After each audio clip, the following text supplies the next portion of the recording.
The Rise of Eco-Friendly Private Jets. This is the title of today's video. We're going to talk about the environment, we're going to talk about private jets, new private jets, and this big problem about pollution. And I'm going to be revealing something that no one is talking about. It's very simple. You can do it with every airplane. You need to stay to the end of the video and I'll reveal what you can do to make your jet eco-friendly.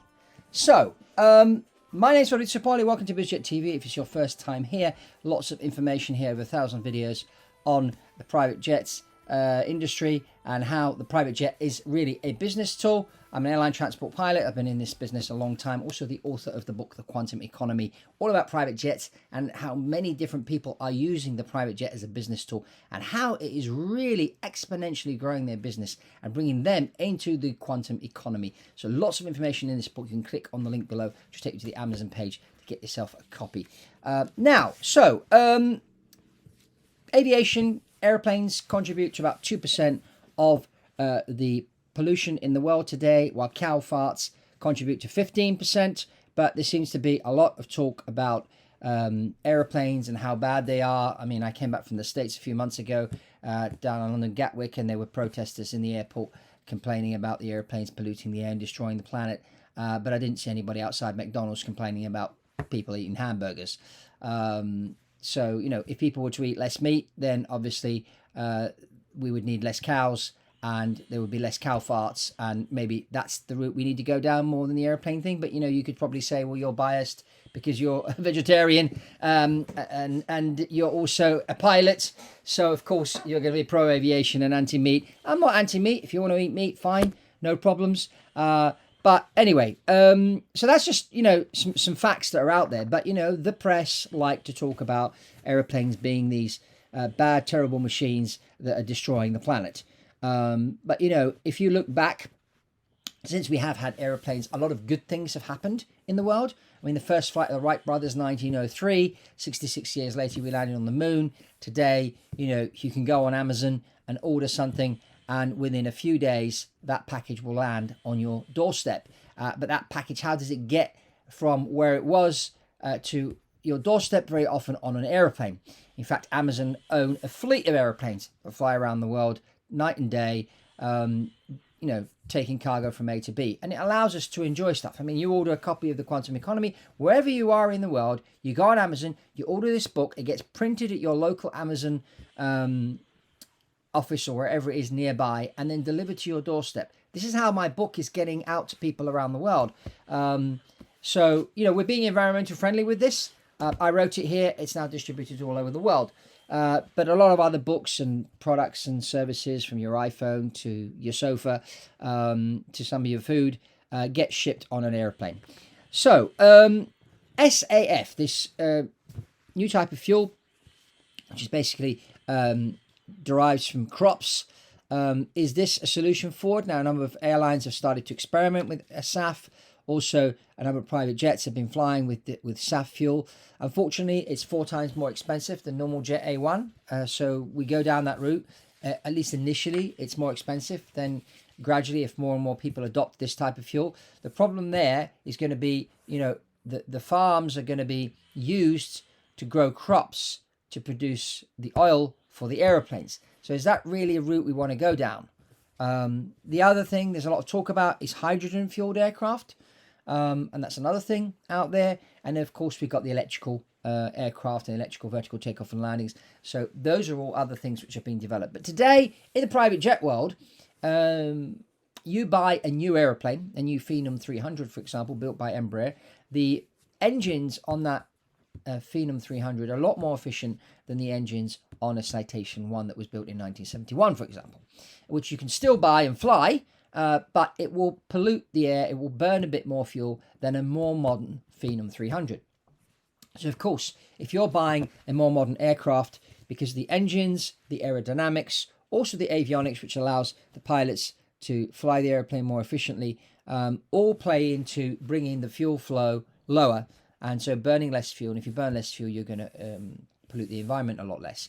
Now, these are all things that are happening right now. So if you want to buy a private jet, but you don't want to pollute the environment that much, you may want to go for a newer airplane than an older one. But bear in mind this, that when you buy the new airplane, you may be spending $20 million, while you could go and buy a pre-owned aircraft. I mean, I just have a client right now. We're buying a Gulfstream G4. It was built in 1988. Someone says, oh, that's a really old airplane. It's only got 6,000 hours on it, but it's a good deal. It's a good deal if he were to go and buy an equivalent airplane that's new. Probably be spending about 20 to 25 million. So you can buy a lot of fuel with, you know, about $3 million is paying for the airplane compared to 25 million.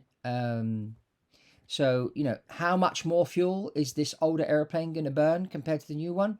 Not that much difference, but yes, if it does all add up. So should we kill all the old airplanes and bring in new airplanes? Is that going to solve the problem? No, it's not going to solve the problem. And I'll tell you how we're going to solve the problem. And this is not a new idea, but no one is talking about it.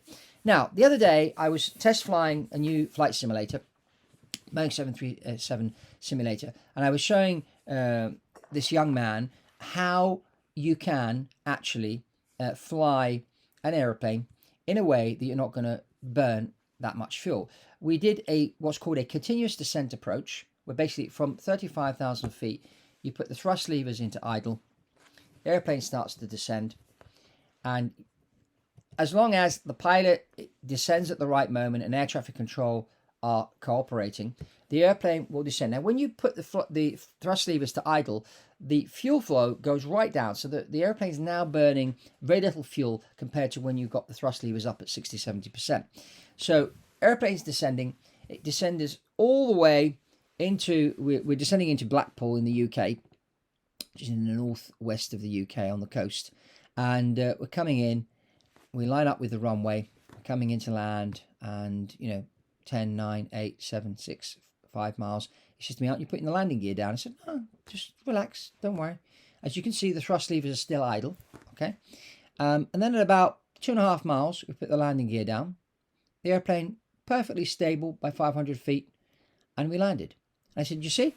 Now, by flying the airplane that way, with this piloting technique, I can tell you, because I've flown for different airlines, one airline using this technique and one airline not using it. And I actually measured how much more money the airline that brought the landing gear down early were burning, how much more fuel they were burning compared to the one that was doing the continuous descent approaches. And it was 300 kilos of fuel per sector. Now that is a ton of money. You look at the cost of fuel, you times that by times that, and you see how much money. In fact, this airline that was bringing the landing gear down early went bust. The other airline is still flying and has expanded at least 3 times compared to when I left them. So that just proves that if you use the right piloting technique, no matter what jet, even if you're flying a 1988 Gulfstream G4, if your pilots are trained in a certain way, your carbon footprint will be a lot less, because you're going to be descending using this continuous descent approach technique, bringing the landing gear down later. It's perfectly safe, and you're burning less fuel, so it's costing you less money, and you're not polluting the environment that much. So that's what you need to do. So all this talk in the media about SAF fuels and airplanes polluting the air and they should ban airplanes, or we need to all go electric or whatever, that's just a load of rubbish. Is all you need to do is make sure that your pilots are trained to do a continuous descent approach. And of course, yes, we want to embrace a new technology and we want to see if we can improve things with technology, and that's moving ahead. But what can you do now with the airplane you have now? Have your pilots trained to do continuous descent approaches and bring that landing gear down a bit later. You will save fuel, so you'll save money, and you will pollute the environment less. It's as simple as that. So I hope you enjoyed this episode of BizJet TV. Tell me what you think. Grab yourself a copy of The Quantum Economy and make sure you tune in to part 1 of the video I did about pilot fatigue. This is a big problem that's out there right now. We are preparing part 2. We will be launching part 2 in the next few weeks. So, but in the meantime, if you haven't watched part 1, watch part 1 about pilot fatigue. And that's all from Fabrizio here on BizJet TV, and I'll see you on the next one.